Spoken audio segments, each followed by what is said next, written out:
বনি ইসরায়েলের জামানায় তিনজন লোক সফরে বেরিয়েছে। বানোয়াট ঘটনা না, এটা বুখারীর ঘটনা। সফরে বেরিয়েছে, মরুভূমির মাঝখানে প্রতিমধ্যে প্রচন্ড তুফান আর বৃষ্টি।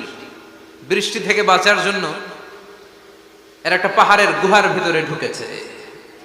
হঠাৎ থান্ডার, বজ্রপাত, বিজলি, মুষলধারে বৃষ্টি। বৃষ্টির পানিতে পিচ্ছিল হয়ে উপর থেকে বিশাল প্রকাণ্ড একটা পাথরের খণ্ড এসে গুহার মুখের মধ্যে আটকে গিয়েছে।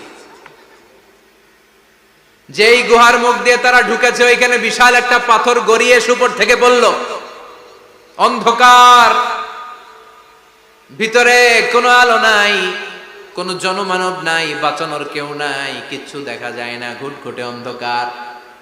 বাইরে থেকে আলো আর অক্সিজেন যে আসবে ওই সুযোগটাও নাই। তিনজন বুঝে গেল আমাদের মৃত্যু এখানেই হবে, আমাদের কঙ্কাল গুলো শত শত বছর এখানে পড়ে থাকবে, কেউ উদ্ধারের জন্য আসবে না। ঠিক কিনা? বাঁচানোর কেউ নাই, অক্সিজেন যতটুকু আছে কিছুক্ষণ পরে এটাও শেষ হয়ে যাবে। তিনজনের একজন বলল, আমাদের বাঁচানোর কেউ নাই, একজন ছাড়া তিনি কে? আমাদের তিনজনের জীবনের এমন কোন নেক আমল আছে কিনা যেটা দিয়ে আল্লাহর কাছে দোয়া করা যায়? কার জীবনে কি নেক আমল আছে যেই নেক আমলটা দুনিয়ার কোন মানুষকে দেখানোর জন্য করা হয় নাই, শুধু করা হয়েছে কার জন্য? এরকম কোন নেক আমল থাকলে দোয়া করা শুরু করো, এছাড়া আমাদের বাঁচার কোনো উপায় নাই। একজন দোয়া করা শুরু করলো। হাদিসে লম্বা একটা হাদিস, আমি সরল বঙ্গানুবাদ শোনাচ্ছি। একজন দোয়া করা শুরু করলো।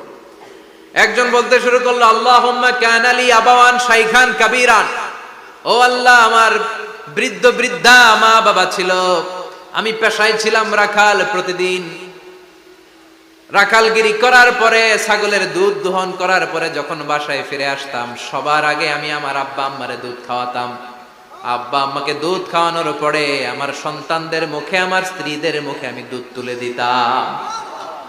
একদিন আমার আসতে দেরি হয়ে গেল, এসে দেখি আব্বা আম্মা ঘুমিয়ে গেছে। দুধের বাটি নিয়ে আমি আব্বা আম্মার মাথার সামনে দাঁড়িয়ে রইলাম। মনে মনে ভাবলাম, আব্বা আম্মা যখন ঘুম থেকে জাগবে, আব্বা আম্মারে আগে আমি দুধ খাওয়াবো, তারপরে ছেলে মেয়েরে খাওয়াবো, স্ত্রীদেরকে খাওয়াবো। দাঁড়িয়ে রইলাম, আমার ছেলে মেয়েরা এসে আমার কাছে বলল, আব্বা খাবার দাও, আমি দেই নাই।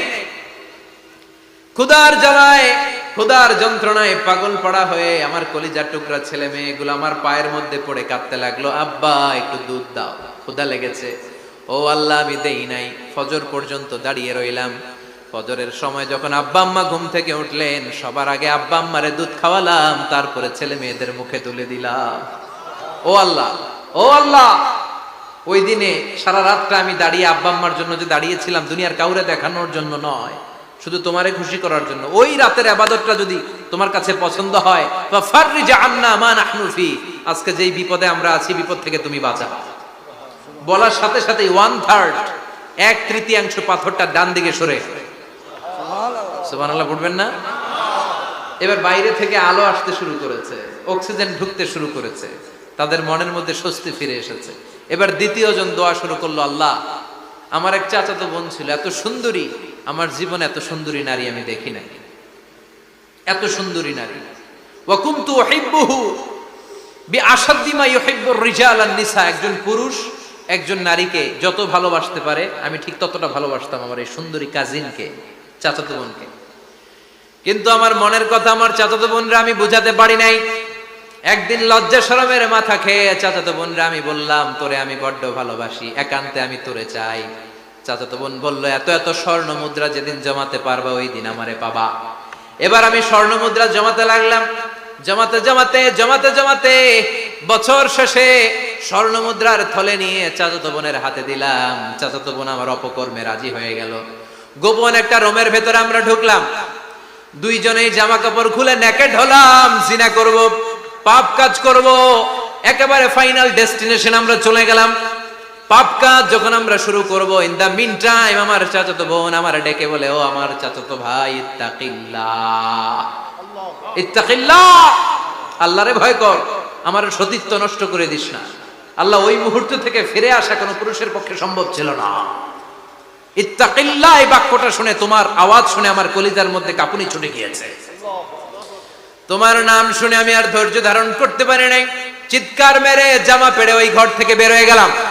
ও আল্লাহ, শুধুমাত্র কেবলমাত্র একমাত্র তোমার ভয়ে ওই দিন আমি আমার চাচাতো বোনের সাথে পাপ কাজে লিপ্ত হই নাই। আল্লাহ রে, ওই দিনের আমলটা যদি তোমার দরবারে কবুল হয়ে থাকে, আজকের বিপদের দিনে তুমি আমাদের বাঁচাও। বলা মাত্রই এই দোয়া আল্লাহর কাছে এত কবুল হয়েছে, কারণ আল্লাহর ভয় এটা পৃথিবীর সবচেয়ে বড় ইবাদত। চিল্লায় বলেন ঠিক কিনা? যাদের হৃদয়ে আছে আল্লাহর ভয়, তারা কবু পথ ভুলে যায় না। আল্লাহর প্রেম ছাড়া এই দুনিয়ায় কারো কাছে কোনো কিছু চায় না। ঠিক কিনা? আল্লাহর ভয় আল্লাহর কাছে সবচেয়ে বড় প্রিয় ইবাদত। আল্লাহর কাছে দোয়াটা এত পছন্দনীয় হয়েছে, মুহূর্তের মধ্যে 2/3 পাথরটা গুহার মুখ থেকে ডান দিকে সরে যায়।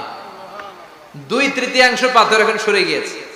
এবার তারা বেরোতে চেষ্টা করলো, দেখা যায় হাত বেরোয়, কারো পা বেরোয়, মাথা বেরোয়, কিন্তু পুরো বডিটা নিয়ে বেরোয়া যায় না।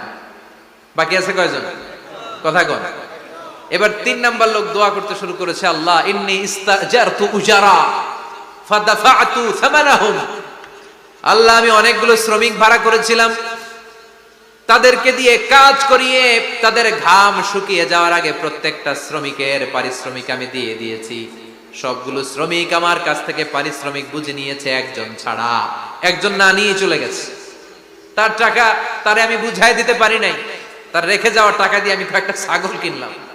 ওই ছাগল পালতে পালতে বাচ্চা দিল, আরো বাচ্চা দিল, দিতে দিতে বিশাল ছাগলের ডেইরি ফার্ম বানালাম। 1 যুগ পরে ওই শ্রমিক এসে বলে, হে আমার মালিক, 12 বছর আগে তোমার কাছে কাজ করেছিলাম, টাকা কিন্তু নেই নাই, টাকা দাও। আমি বললাম, ওই যে বিশাল ছাগলের বড় একটা ডেইরি ফার্ম দেখা যায়, পুরো ডেইরি ফার্ম তোমার, ডেইরি ফার্মটা তুমি নিয়ে যাও। শ্রমিক আমারে বলতে লাগলো, তাস্তাজিউ মিন্নি, আমার সাথে ঠাট্টা করো নাকি? একদিনের পারিশ্রমিক দিয়ে ডেইরি ফার্ম হয় নাকি?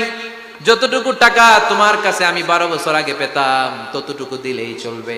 তারে আমি বুঝিয়ে বললাম, তোর টাকা দিয়ে ছাগল কিনেছি, ছাগলের ব্যবসা করে ডেইরি ফার্ম বানিয়েছি, একটার পর একটা ছাগল বাচ্চা দিতে দিতে আজকে হাজার হাজার ছাগলের এই ডেইরি ফার্ম, পুরো ডেইরি ফার্মটা আমি তোরে দিয়ে দিলাম। বলা মাত্রই শ্রমিকটা ডেইরি ফার্ম নিয়ে চলে গেল। মাবুদের এই কঠিন বিপদের দিন সে শুধু দাবি করেছিল তার পারিশ্রমিক, তার পারিশ্রমিকের টাকা তার হাতে দিলে সে খুশিতে বাকবাকুম, কিন্তু তার বদলে পুরো ডেইরি ফার্মটা আমি তার হাতে তুলে দিয়েছি একমাত্র তোমার সন্তুষ্টির জন্য। ওই দিনের আমলটা যদি তোমার দরবারে একটুও ভালো লেগে থাকে রে মাওলা, আজকের কঠিন বিপদ থেকে বাঁচাও। বলতে দেরি মুহূর্তের মধ্যে বিশাল পাথর খণ্ডটা গুহার মুখ থেকে ডান দিকে সরে যাও। আল্লাহর শুকরিয়া করে 3 জন বের হয়ে যায়। সহিহ বুখারীর বর্ণনা। আপনার জীবনে এমন কোন নেক আমল যদি থাকে যেটা শুধু আল্লাহর দেখানোর জন্য করছিলেন, আমরা আমল করব অবশ্যই দেখানোর জন্য, তবে মানুষকে নয়। কারা দেখানোর জন্য? আমাদের সব দেখানো হবে একজনকে। চিল্লায় বলেন, তিনি কে? আপনার এমন কোন নেক আমল যদি থাকে যেটা আপনি আল্লাহরে খুশি করতে করছিলেন, ওইটার ওসিলা করে দোয়া করে দেখেন, ওই দোয়া কবুল করে নিবে কে? রাজি আছেন তো?